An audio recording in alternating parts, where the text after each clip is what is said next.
खीम और अस्सलाम वालेकुम। 2 दिसंबर पाकिस्तान में मंगल की शाम और सबसे पहले time tracker Asim Munir's de facto martial law day 3। अब चलते हैं ज़रा आज की अहम खबरों की तरफ, क्योंकि बहुत सारी खबरें हैं और सबसे पहले हमने आपके सामने एक बॉम्बशेल खबर, उसको कहना है या अफवाह कहना है, वो रखनी है, जिसमें अब हमें बहुत ही मुसद्दका ज़राए ने यह बताया है कि वाइस आर्मी चीफ के साथ साथ एक बहुत बड़ा फड्डा और DGISI का है। अब DGISI भी इस रेस में शामिल हैं।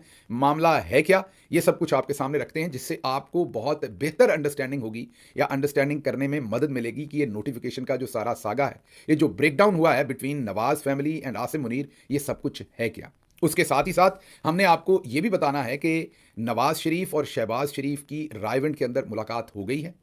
PMLN के जराए कह रहे हैं कि मुलाकात नहीं हुई, और उनके करीबी सहाफ़ी भी मीडिया के ऊपर यही कह रहे हैं कि उनकी मुलाकात नहीं हुई।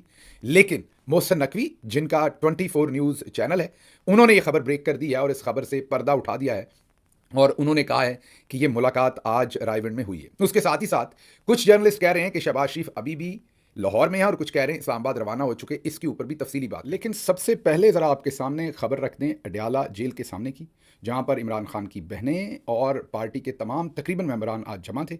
पहले जितने भी पार्लिमानी मेंबरान हैं, MPAs हैं, सेनेटर्स हैं, MNA हैं, पार्टी के अहदेदारान हैं, वो इस्लामाबाद हाई कोर्ट के सामने जमा हुए और वहाँ पर सलमान अकरम राजा साहब ने मुलाकात करने की कोशिश की चीफ जस्टिस से। जो उन्होंने मुलाकात तो नहीं की, लेकिन उनके अमले ने बता दिया कि हम आपका पैगाम भेज देंगे, और जाहिर है वो मिलना इसीलिए चाहते थे कि उनके बेशुमार ऑर्डर्स के बाद भी इमरान खान से उनकी बहनों की या पार्टी के किसी भी शख्स की मुलाकात नहीं करवाई जा रही। 4 तारीख से ये काम शुरू हुआ था। आज आप एक किस्म का समझ लें तो पूरा महीना तकरीबन होने वाला है कि इमरान खान साहब के बारे में किसी को कुछ मालूम नहीं। फिर वहाँ से तमाम लोग, यही जो हाई कोर्ट के सामने भी जमा हुए थे, एहतजाज कर रहे थे, वो वहाँ से गए अडयाला जेल के सामने, और वहाँ पर इमरान खान साहब की तीनों बहनें भी थीं, और इन तमाम लोगों ने वहाँ पर ज़ाहिर है एहतजाज शुरू किया। फिर पुलिस ने इन्हें नाके पर रोक लिया और लग ऐसा ही रहा था कि शायद आज भी मुलाकात ना करवाएं। फिर अचानक से अंदर से कर्नल साहब ने, ज़ाहिर है उनको किसी ने बताया होगा, अचानक से पैगाम आया कर्नल साहब का। ज़ाहिर है सामने तो पुलिस होती है, अंदर तो कर्नल साहब सारी चीज़ें हैंडल करते हैं। तो कर्नल साहब ने इजाज़त दी और पुलिस ने कहा कि उज़्मा खान साहबा जो हैं उनकी मुलाकात करवाई जा सकती है, और फिर उज़्मा खान साहबा जो हैं वो अकेली जेल की तरफ चली गई। कुछ लोगों ने यह भी रिपोर्ट किया कि तीनों बहनों को मुलाकात की इजाज़त मिल गई, लेकिन जो हमने, क्योंकि इस वक्त जब हम ये रिकॉर्डिंग कर रहे हैं तो पाकिस्तान में इस वक्त तकरीबन 5:45 बजे या 6 बज रहे हैं, तकरीबन 6 बज रहे होंगे। तो इसलिए अभी तक की जो इन्फॉर्मेशन है उसमें जो हमने फुटेज देखी है और जो बातचीत करते हुए देखा और सुना है, वो उज़्मा खान साहबा हैं, जो डॉक्टर उज़्मा खान, जो इमरान खान साहब की सबसे छोटी बहन है। वो अकेली उनको जाने दिया गया जेल की तरफ, जो शुरू में हमने वीडियो देखी। बाद में कुछ सहाफ़ियों ने रिपोर्ट किया कि तीनों बहनों को, लेकिन मेरा नहीं ख्याल उसमें कोई दुरुस्तगी है उस बात के अंदर। जो हमें वीडियो फुटेज नज़र आई उसमें सिर्फ उज़्मा खान साहबा जाती हुई नज़र आई, और फिर वो वापस जब आई, जो हमने उनकी फुटेज देखी जिसमें उन्होंने बातचीत की, उसमें उन्होंने बताया कि इमरान खान की सेहत तो ठीक है, लेकिन वो बहुत गुस्से में थे क्योंकि उन्हें आइसोलेशन में रखा हुआ है। बहुत ही बदतरीन सलूक उनके साथ किया जा रहा है, उनकी बेगम के साथ भी और उनके साथ भी। और इमरान खान साहब ने यह भी कहा कि यह सब कुछ आसिम मुनीर करवा रहा है। और ये बहुत ही शॉर्ट बात 6 बजे तक तकरीबन जो है वो उज़्मा खान साहबा ने मीडिया के साथ की। हो सकता है बाद में जब वो उस नाके पर पहुंच जाएं, जहां पर अब से थोड़ी देर में 15 मिनट, आधे घंटे, घंटे बाद उस नाके पर पहुंच जाएं जहां पर दूसरी बहनें भी हैं और तमाम पार्लिमानी लोग भी हैं, हो सकता है वहाँ से वो मीडिया से और बात करें। लेकिन एक चीज़ उन्होंने कंफर्म कर दी है कि उनकी इमरान खान साहब से आखिरकार 1 महीने के बाद मुलाकात हो गई है, जिसमें उन्होंने कहा कि उनकी सेहत ठीक है, लेकिन उन पर बड़ा जुल्म किया गया है, उन्हें आइसोलेशन में रखा गया है, कमरे में बंद रखा जाता है सारा सारा दिन, और बहुत ही कलील वक्त के लिए कमरे से बाहर निकलने दिया जाता है उन्हें भी और उनकी बेगम बुशरा बीबी को भी। और इमरान खान ने खसूसी तौर पर उज़्मा खान साहबा को ये कहा कि बाहर बताइए या बात कीजिए इस पर कि ये सब कुछ आसिम मुनीर करवा रहे हैं। जब वो ये बात शेयर कर रही थी तो एक बहन के तौर पर आपको उनकी आवाज़ में दुख और तकलीफ ज़रूर महसूस हो रही थी। अब जो सारे ही एनालिसिस कर रहे थे, को अकेला मैं नहीं कर रहा था, सभी जो बात कह रहे थे वो दुरुस्त साबित हो गई कि फील्ड मार्शल साहब को एक तो ज़ाहिर है 26 नवंबर के लाले पड़े हुए थे, जब लोगों के सरों में सीधी गोलियां मारी गई थी। ड्रॉप साइट के मुताबिक उसकी इजाज़त और तमाम कमान जो है वो आसिम मुनीर ने खुद की थी। आसिम मुनीर को फिक्र थी कि अगर इमरान खान से मुलाकात हुई तो इमरान खान कहीं 26 नवंबर को कोई एहतजाज कॉल ना कर दें। और जो इनके हालात हैं वो तो अब, उस टाइम अगर हम 26 नवंबर से पहले कहते कि हालात हुकूमत के और इनके या इनके अपने इदारे के अंदर ये हैं तो आप कभी ना मानते। लेकिन अब जब आसिम मुनीर ज़ख्मी हुए पड़े हैं, सहक रहे हैं और शराजा बिखरा हुआ है और किसी को कोई पता नहीं कि क्या होने वाला है, तो अब आप इस बात को समझ सकते हैं कि आसिम मुनीर कितने डरे हुए हैं। मतलब ज़ाहिर है एक तरफ तो वो ज़ालिम हैं, गासिब हैं, उनके पास डंडा है और वो उसको चला रहे हैं, लेकिन दूसरी तरफ आप गौर कीजिए कि वो किस कदर खौफज़दा हैं इमरान खान से भी और पाकिस्तानी अवाम से भी। बहरहाल आज मैं शाबाश भी देता हूँ जितने भी पार्लिमानी मेंबरान हैं जो वहाँ इकट्ठे हुए, बहनों के साथ आकर खड़े हुए। आगे चलने से पहले आपको सिर्फ एक लफ्ज़ की एक भारी भरकम खबर दूंगा और उसकी डिटेल सुबह के व्लॉग में आपके सामने रखूंगा। कल जाती उम्रा में देगें शेगें खड़क रही हैं। कल का मतलब आप समझ लीजिए 3 दिसंबर और आप समझ लीजिए कि बुध का दिन और देगें शेगें वहाँ पर खड़क रही हैं।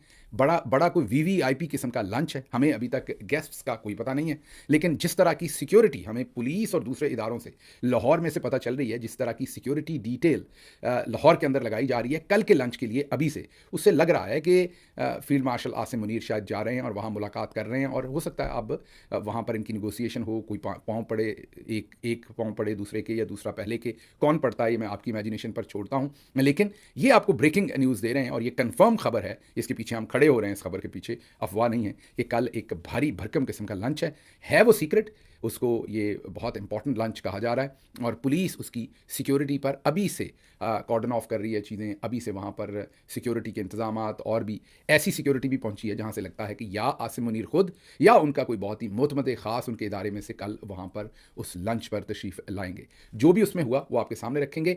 अगली खबर जो आपके सामने रखनी है वो बहुत ही अफसोसनाक है, दिलगीर खबर है। इस्लामाबाद का एक बहुत ही मारूफ इलाका जिसे ब्लू एरिया कहते हैं, वहाँ पर दो बच्चियाँ, एक का नाम समरीन हुसैन उम्र 25 साल के करीब, दूसरी बच्ची का नाम ताबिंदा बतूल उम्र 27 साल के करीब, अपनी स्कूटी पर अपनी जॉब ख़त्म करके अपने घर जा रही थी। आप सबको पता होगा कि ये कॉल सेंटर्स जैसे पाकिस्तान में सेलुलर कंपनीज हैं, जैज़ है, टेलीनॉर है, यूफोन है या बैंक्स हैं, आप दिन रात इनको फ़ोन कर सकते हैं, इनके कॉल सेंटर्स चल रहे होते हैं। इसी तरीके से जो बाहर से कंपनीज सर्विसेज प्रोवाइड करती हैं, मीन अमेरिका में कोई कंपनी सर्विसेज प्रोवाइड करती है, उन्होंने पाकिस्तान में कॉल सेंटर बनाया हुआ है, तो उनके भी लोग जो हैं वो 24 घंटे शिफ्ट पर होते हैं। तो बच्चे रात को भी वहाँ काम करते हैं या नौजवान रात को भी वहाँ काम करते हैं और अमूमी तौर पर 4 से लेके सुबह 7 बजे के दौरान ही वो अपने घरों को वापस जा रहे होते हैं अपनी रात वाली शिफ्ट ख़त्म करके। अब मुझे नहीं पता ये बच्चियाँ कहाँ काम करती थी, लेकिन सीमिंगली जो सिचुएशन नज़र आ रही है, बच्चियों के घर वालों ने जिस तरीके से एफआईआर दर्ज करवाई है, उससे पता चलता है कि वो वहाँ से निकली। लेकिन एक बिगड़े हुए अमीरजादे ने, जिसकी उम्र इस वक्त 16 साल क्लेम की जा रही है, जिसके पास ड्राइवर्स लाइसेंस नहीं था, उसने इन बच्चियों को कुचलकर मार डाला। लेकिन अब वो बच्चा किसका है ये सुनेंगे तो आप हैरान होंगे, आपको बताते हैं। लेकिन सबसे पहले इसमें जो बहुत ही हैरानकुन इंकशाफ है वो ये है कि ये जो बच्चा है इसके पास एक तो ड्राइवर्स लाइसेंस नहीं था, सुबह के 5 बजे तेज़ रफ्तारी से गाड़ी चला रहे हैं, वहाँ पर खाली सड़क है, बच्चियाँ अपनी साइड पर अपनी स्कूटी चला रही हैं और क्योंकि ये क्लेम किया जा रहा है कि वो स्नैपचैट के ऊपर एक रील बना रहे थे जिससे उनकी तवज्जो रोड पर नहीं थी और कब उनकी गाड़ी ड्रिफ्ट होकर साइड पर जाती हुई स्कूटी को कुचलते हुए निकल गई वो किसी को अंदाज़ा नहीं। गाड़ी भी छोटी नहीं थी, लैंड क्रूज़र थी। ज़ाहिर है छोटी गाड़ी से भी हम बात हो सकती थी, ऐसा नहीं, लेकिन लैंड क्रूज़र का साइज़ बड़ा होता है, इंपैक्ट भी ज़्यादा होगा ऑफ कोर्स। तो लैंड क्रूज़र पूरी की पूरी एक तरफ से उड़ गई। आप खुद अंदाज़ा लगाइए कि एक छोटी सी स्कूटी, और वो भी ई स्कूटी, उसके पीछे लिखा हुआ है, जो तस्वीर हम देख रहे हैं कि वो जो इलेक्ट्रिक चार्ज पर चलने वाली स्कूटी हैं, हल्की होती हैं कंपैरेटिव टू अदर्स, उनको जाके जब लैंड क्रूज़र ने इस तरीके से एक अनबिलीवेबल स्पीड के ऊपर हिट किया होगा तो उन बच्चियों की बॉडीज़ के साथ क्या हुआ होगा। बहरहाल मौके पर वो दम तोड़ गई दोनों बच्चियाँ, उनको हॉस्पिटल उनकी लाशों को शिफ्ट किया गया। ये जो अमीरज़ादा है, जब इसके बारे में पता चला तो शुरू में तो सोशल मीडिया पर यह चलना शुरू हुआ कि एक बाअसर शख्सियत, एक अहम शख्सियत, ये भी पाकिस्तान में रवाज है, अशराफिया जब कुछ गलत करती है तो उनके नाम नहीं लिए जाते, उनको सिर्फ बाअसर अहम शख्सियत कहा जाता है। जस्टिस मोहम्मद आसिफ का नाम लिखा गया। ये कहा गया कि ये बेटा है जस्टिस मोहम्मद आसिफ का, जिन्हें अभी हाल ही में आसिम मुनीर और उनके साथियों ने इंपोर्ट किया है बलूचिस्तान से और उन्हें जज बनाया है इस्लामाबाद हाई कोर्ट के अंदर। और मज़े की बात यह है कि यही जो आसिफ साहब हैं, इन्हीं के सामने मुकदमा था सोहराब बरकत का, जिनको उठाया हुआ है इस वक्त नेशनल क्राइम एजेंसी ने और छोड़ नहीं रहे 4 दिन का रिमांड, और ये उस मुकदमे को खारिज कर सकते थे, इन्होंने नहीं किया। तो ये कितने बड़े फौजी किस्म के जज हैं ये आप खुद ही समझ लीजिए। बहरहाल जस्टिस आसिफ साहब को वहाँ से लाया गया और जाहिर है अब ये नहीं पता कि ये जो लैंड क्रूज़र है, बहुत सारे लोग तो ये क्लेम करते हैं कि शायद ये भी सरकारी है, लेकिन इसके बारे में अभी हतमी तौर पर कुछ कहना मुमकिन नहीं है, क्योंकि जो तस्वीर आई हैं उसमें जानबूझ के पुलिस ने ली होंगी, जाहिर है नंबर प्लेट जो गाड़ी की है वो उसमें नहीं ली गई, लेकिन जो एफआईआर है उसके अंदर नंबर प्लेट जो है वो ज़रूर मौजूद है। इसलिए अभी ये हम इसका तयन नहीं कर सके कि ये सरकारी लैंड क्रूज़र होगी। सरकारी हो भी सकती है क्योंकि और भी बहुत सारे जजेस हैं जिनके पास सरकारी बहुत बड़ी बड़ी गाड़ियाँ, लैंड क्रूज़र, मर्सिडीज़ और पता नहीं क्या क्या उनके पास मौजूद हैं। जैसे हमारे हाजी अमीनुद्दीन शैतान साहब जो हैं, जो आइनी अदालत के सरबराह हैं, उनके पास भी इसी तरीके से गाड़ियाँ हैं। अब होगा क्या, मैं आपको पहले से बता देता हूँ, देख लें। अब पूरी कौम ही नजूमी बनी हुई है, इस कौम के अंदर लॉलेसनेस का हाल ये है कि हम सारे ही नजूमी हैं। हम सबको माजी का हाल पता है या नहीं है, याद है या नहीं है, मुस्तकबिल का हाल हम सबको याद है। आपको याद है कारसाज में नताशा बीबी ने एक वाकया किया था। लोग क्लेम कर रहे थे या सस्पेक्ट कर रहे थे कि वो नशे की हालत में थी उस वक्त, और उन्होंने एक बाप बेटी को रोंद डाला था स्पीड में, और जो सीसीटीवी फुटेज थी उसमें वाजे नज़र आ रहा था कि वो अंधी होकर गाड़ी चला रही हैं। किसी को ज़रा सी भी आंखें होती तो उनके ऊपर वैसे गाड़ी ना चढ़ाती, तो बिल्कुल वो अंधाधुंध ही गाड़ी चला रही थी, और उन्होंने कुचल के आप ये कहिए कि सरे राह उस बाप बेटी को कुचल के मार डाला। उसके बाद फौरी तौर पर हमारे चौधरी साहब मतलब रेंजर्स वहाँ पहुंची और उन्होंने उन्हें प्रोटेक्ट किया। उसके बाद उन्हें प्रोटेक्ट करके वहाँ से थाने में शिफ्ट किया गया, और चंद दिनों के अंदर उनकी ज़मानत हो गई और वो रिहा होकर पता नहीं कहाँ उन्होंने वेकेशन और हॉलीडे किया होगा, क्योंकि उनका नाम किसी भी ऐसी लिस्ट में शामिल नहीं किया गया हमारी इतलात के मुताबिक, या इस वक्त कम अज़ कम शामिल नहीं है कि वो मुल्क से बाहर ना जा सकें। ये हमारी इतलात हकीकत क्या है ये तो वही बता सकती हैं, लेकिन उनके ऊपर उनको बाइज़्ज़त तकरीबन बरी कर दिया गया, वो मुकदमा उनके ऊपर से ख़त्म कर दिया गया। अब ये तो जस्टिस आसिफ जो कि दरबारी हैं फील्ड मार्शल साहब की, ये उनका बेटा है, बाअसर शख्सियत है, ड्राइवर्स लाइसेंस नहीं है तो क्या हुआ, अभी उम्र नहीं है ड्राइविंग की तो क्या हुआ, आम लोग ही तो हैं ये समरीन बीबी और ताबिंदा बतूल, ये आम ही तो लोग हैं, मिडिल क्लास के लोग हैं, इनकी किस्मत में ऐसा है। इनके तो बच्चे भी ज़्यादा होते हैं ना, इनके तो बच्चे भी ज़्यादा होते हैं, मिडिल क्लास से होंगे। समरीन बीबी की माँ को कह देंगे या एक बच्ची बेटी और पैदा कर लेना। अब आपको मुझे आपका दिल कर रहा होगा मुझे जूते मारे, मैं नहीं ये कह रहा, ये तो मेरे जैसी होंगी मिडिल क्लास है समरीन बीबी या ताबिंदा बतूल, मैं तो ये नहीं कह सकता। अशराफिया इनको ये कहेगी कि पैसे पकड़ें, जो रह गई हैं उनकी किस्मत सवारें। बच्ची कर भी क्या लेती है, इसकी शादी करनी पड़नी थी आपको, ये नौकरी करती होगी, वहाँ से 2-3 लाख ज़्यादा तनख्वाह ले लेती होगी, या कोई 1-2 लाख ले लेती होगी, तो बच्ची की आपने भी शादी करनी थी। दूसरी बच्चियाँ भी हैं, और फिर बड़े मानी खेज अंदाज में कोई गंदी सी मूंछों वाला शख्स उनको देख के थोड़ा सा ताव देगा। वो आसिफ साहब नहीं होंगे ज़रूरी, उनके बिहाफ के ऊपर आगे से कोई बंदा दलालगिरी, अब मैं पंजाबी का शॉर्ट लफ्ज़ कह दूंगा तो आप सारे मेरे पीछे पड़ जाएंगे, तो चले मैं दलाल कह देता हूं, जो ब्रोकर होता है अंग्रेज़ी में। कई दफ़ा में अंग्रेज़ी बहुत अच्छी लगती है, और वही चीज़ हम उर्दू में कहें तो थोड़ी बुरी लगती, पंजाबी में कह दें तो बिल्कुल गाली लगती है। हम भी वैसे अजीब ही कौम है। खैर, तो कोई दलालगिरी कर रहा होगा, उन गंदी सी मूंछों के नीचे से अपने काले स्याह सिगरेट ज़दा जो लिप्स होंगे उनसे वो इनकी माँ और बाप को धमकी देंगे, लेकिन साथ पैसे पकड़ा रहे होंगे, साथ कह रहे होंगे कि जाने दें, अल्लाह का काम है, एक्सीडेंट हो गया, बच्चे ने जान के तो नहीं किया। तो ये बच्चा मैं अभी आपको बता देता हूँ कि अगले महीने में, बड़ी बात है अगर महीना भी लगे तो 2 महीने, महीना, ये बच्चा बाइज्जत बरी होकर अपने घर होगा और ये सारा केस खत्म हो जाएगा। अगली खबर की तरफ बढ़ते हैं, और वो है शहबाज शरीफ साहब की और नवाज शरीफ की मुलाकात। हमने आपको बताया कि उस मुलाकात के बारे में जो PMLN का मीडिया है उन्होंने मार्केट में ये खबरें करवाई, और जर्नलिस्टों ने ट्वीट की, जर्नलिस्टों ने ये खबरें फीड की अपने अपने मीडिया हाउसेस को, क्योंकि नून लीग ये चाहती थी कि नवाज शरीफ और शहबाज शरीफ की मुलाकात नहीं हुई, शहबाज शरीफ मुलाकात किए बगैर ही इस्लामाबाद रवाना। साथ ही मोहसिन नकवी साहब, क्योंकि वो फील्ड मार्शल साहब के बहुत करीब हैं और बहुत क्रिटिकली देखते हैं शरीफ फैमिली से रिलेटेड खबरों को, तो 24 न्यूज़ ने सोशल मीडिया के ऊपर यह खबर दी कि नवाज शरीफ और शहबाज शरीफ की मुलाकात हुई। अब वो 24 का जाली ट्विटर अकाउंट ना हो, जो हमने देखा उस पर तो यही खबर है। तो बहरहाल अब वो खबर जब उन्होंने दी कि मुलाकात हुई, बाकायदा शायद फाइल फोटो लगाई, एक पुरानी तस्वीर, जाहिर है हमेशा ऐसा ही होता है कि हर मुलाकात की नई तस्वीर तो नहीं होती, पुरानी तस्वीर ऐसा फाइल फोटो लगा दी जाती है, और ये बताया गया कि मुलाकात हो गई। फिर कुछ सहाफ़ियों ने क्लेम किया कि वो इस्लामाबाद रवाना हो गए हैं, और ये सारे क्लेम 3-3:30 बजे हो रहे हैं, ये ज़हन में रखिए, दोपहर के वक्त, मतलब दफ्तरी औकात ख़त्म हो चुके हैं। जब वो इस्लामाबाद पहुंचेंगे ऑफिस का वक्त ख़त्म हो चुका होगा। तो आज का दिन और उन्होंने एक ज़ाया किया। फील्ड मार्शल साहब को अब 3 दिन हो गए, बल्कि 4 दिन हो गए अगर आप दूसरी तरफ से देखें, बल्कि कुछ लोग तो कहते हैं कि वो 28 की शाम को रिटायर हो गए थे, क्योंकि महीना जो होता है वो 1 से 30 तक होता है, 1 से 1 तक नहीं होता।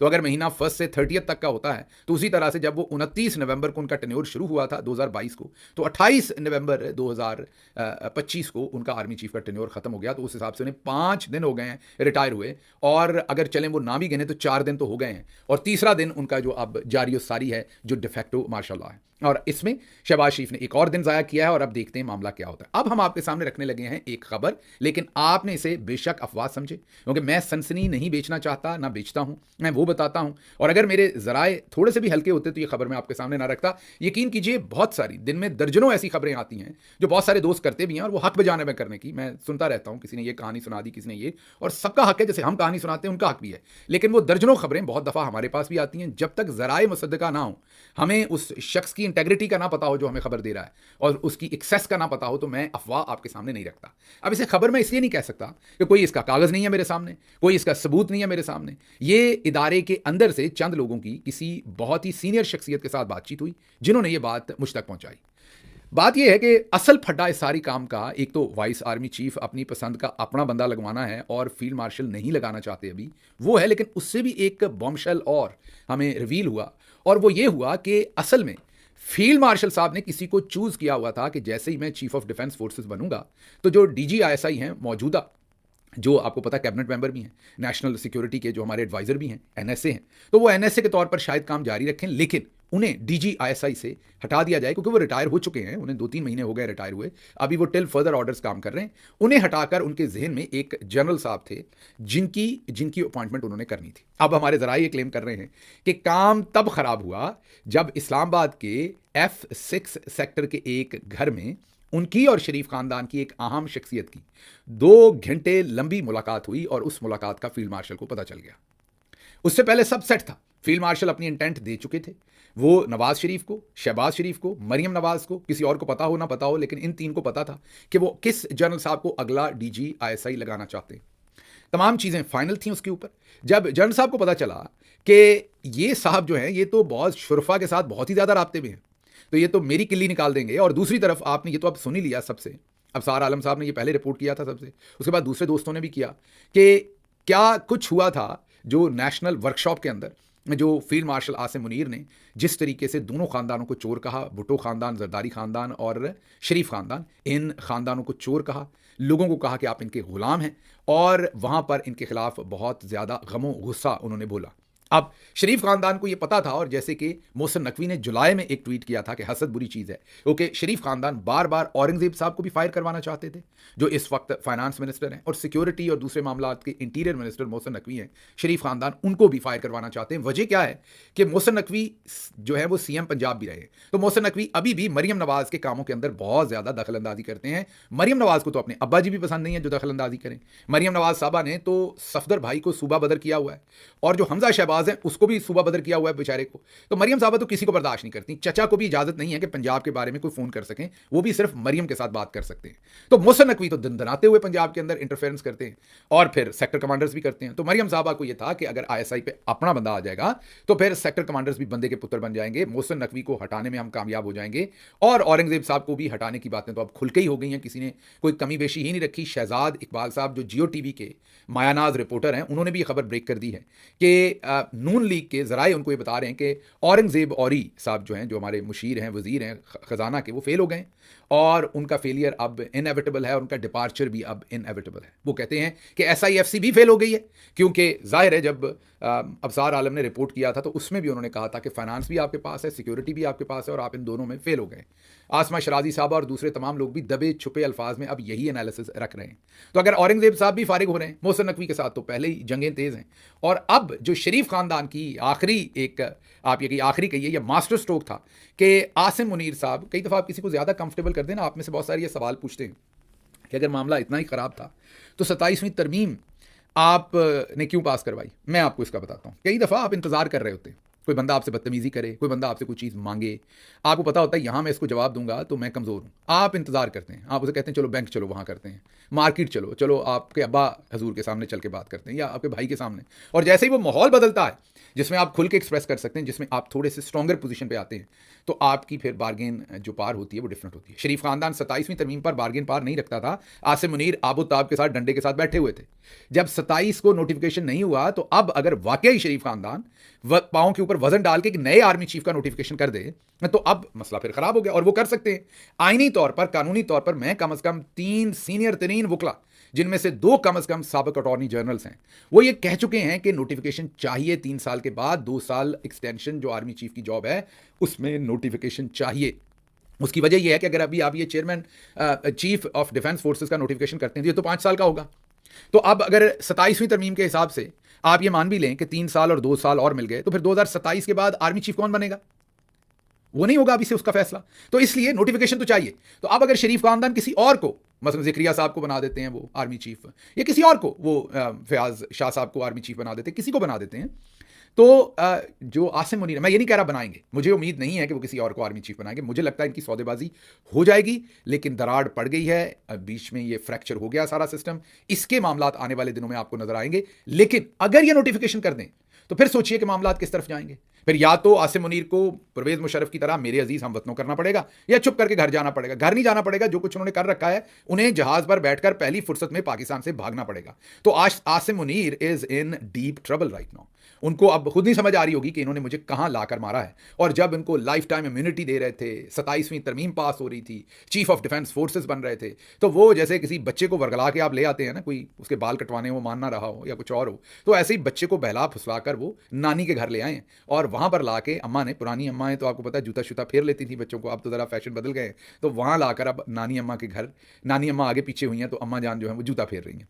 तो अब आसिम मुनीर साहब को समझ नहीं आ रही कि मेरे साथ बनी क्या है, बिकॉज अब वो उस पावर सिचुएशन में नहीं है जिसमें वो 27वीं तरमीम के वक्त है। तो ये जो आपका सवाल है कि 27वीं आईनी तरमीम क्यों पास करवा ली अगर नोटिफिकेशन नहीं करना था, तो इसका जवाब मैं ये आपको दे रहा हूं। तो बहरहाल अभी जो हमारे जराए हैं उनके मुताबिक अब आसिम मुनीर साहब के लिए नया चैलेंज ये है कि उन्होंने DGISI किसको लगाना है और उस पर क्या शरीफ खानदान और वो अग्री होते हैं कि नहीं, क्योंकि जिसको DGISI वो लगाना चाहते थे उसको अब वो नहीं लगाना चाहते। अब मैं इसको क्यों अफवाह कह रहा हूं, क्योंकि मेरी खबर अधूरी है, मेरे पास पूरी खबर नहीं है, मेरे पास उस शख्स का नाम नहीं है। और अमूमी तौर पर जब आप जर्नलिज्म में या कहीं पे भी ऐसी अधूरी खबर देते हैं तो उसको आप यही कह सकते हैं कि वो आप सनसनी फैला रहे होते हैं, बेच रहे होते हैं, वो कोई मुसद्दका बात नहीं होती। इसलिए मैंने पहले ही कहा कि आप इसे अफवाह ही गर्दाने, हम वो टिपिकल बात नहीं करेंगे कि मेरी खबर है और बड़ी पक्की खबर है और मैं इसके पीछे खड़ा हूं। जराए मेरे मुस्तनद हैं, लेकिन क्योंकि मेरे पास खबर पूरी नहीं है कि वो कौन से जर्नल साहब थे जिन्हें आसिम मुनीर लगाना चाहते थे और ये अग्री थे, जिनके साथ मुलाकात हुई, लेकिन जो मुसद्दका जराए हैं उन्होंने ये खबर दी है कि वो शख्सियत जो है जिसको आसिम मुनीर लगाना चाहते थे, उनको बाद में रिवील हुआ कि वो तो पहले से ही शरीफों की पॉकेट में है और अब वो नए जनरल साहब को पिक करने की कोशिश कर रहे हैं, जिसके ऊपर भी फटा पड़ा हुआ है। वाइस चेयरमैन पर तो पड़ा ही है। स्ट्रेटेजिक कमांड, आपको कल भी कहा था एटम बम कोई शरीफ खानदान ने नाश्ते में नहीं खाना, लेकिन एटम बम का मसला ये है कि पूरी दुनिया, मगरिब जो है स्पेशली, वो हमारे एटम बम में बहुत ज़्यादा इंटरेस्टेड है। तो जो भी जनरल साहब जिनके पास उसका बटन है, वो जिसके हाथ में होंगे, उसकी जो निगोसिएशन स्किल या उसकी जो बाइंग पावर है या उसका जो इन्फ्लुएंस असर रसूख मगरिब में है वो बहुत बढ़ जाएगा। तो एटम बम भी एक ऐसा हथियार है, आप कह लें बंदूक है ऐसी, जो शरीफ खानदान चाहता है कि जिसका हाथ उसके घोड़े पे हो वो हमारा घोड़ा हो, वो किसी और का घोड़ा ना हो। तो ये मामला फंसे हुए हैं। होगा क्या, बहुत कुछ हो सकता है। मैंने आपको कहा, एक तो मैंने स्पेकुलेशन आपको दी कि शरीफ खानदान किसी और का भी नोटिफिकेशन कर सकता है नए आर्मी चीफ का, जो कि बिल्कुल लीगल बात होगी अगर वो करें, बिल्कुल आईनी और लीगल बात होगी अगर वो किसी और शख्स को इस वक्त आर्मी चीफ बना दें। तो 5 दिन पहले के रिटायर हो चुके हैं आसिम मुनीर साहब इस वक्त वर्दी भी नहीं पहन सकते अपनी। अच्छा, ये अलग बात है, हमने एक खबर दी कि मिस्री वजीर के साथ मुलाकात की और उन्होंने वर्दी नहीं पहन रखी थी।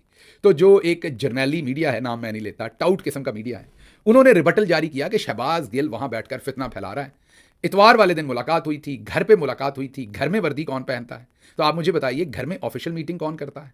ये कोई मुझे बताइए ब्यूरोक्रेट हैं, कोई ये फॉरेन ऑफिस के सेक्रेटरी हैं, ये फौजी हैं, ये रात को भी वर्दी पहनेंगे? वो आपने देखा नहीं था वाना में बच्चे निकल रहे थे जो पूरी रात में सूर रहे थे, शाम 7 बजे हमला हुआ था, उन्होंने 7 बजे भी वर्दी पहनी हुई थी।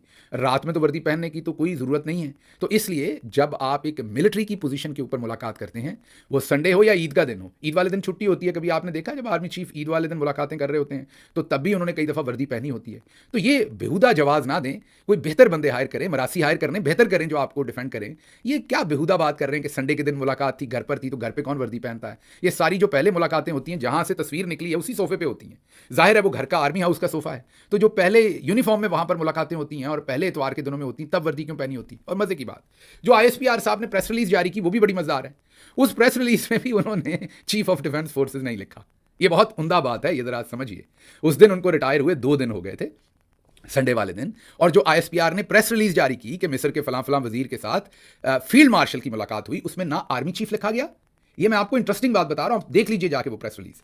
ना ही आर्मी चीफ उसमें लिखा गया, ना ही उसमें चीफ ऑफ डिफेंस फोर्सेस लिखा गया DGISPR की, सिर्फ लिखा फील्ड मार्शल आसिम मुनीर की मिस्र के फलां फलां से मुलाकात। अब फील्ड मार्शल तो उनको सारी उम्र कहना है क्योंकि उनको ओहदा मिल गया, जैसे अनलेस कि कोई नई हुकूमत आके उनका वो ओहदा खत्म करे, जैसे कि अयूब खान को अभी तक फील्ड मार्शल कहते हैं। तो फील्ड मार्शल तो उनको लिखना है रिटायरमेंट के बाद भी, जब तक वो ओहदा उनसे छीन नहीं लिया जाता वापस। तो इसलिए अब तो DGISPR उन्हें सर्विंग नहीं मान रहे भाई, तो हम कैसे माने?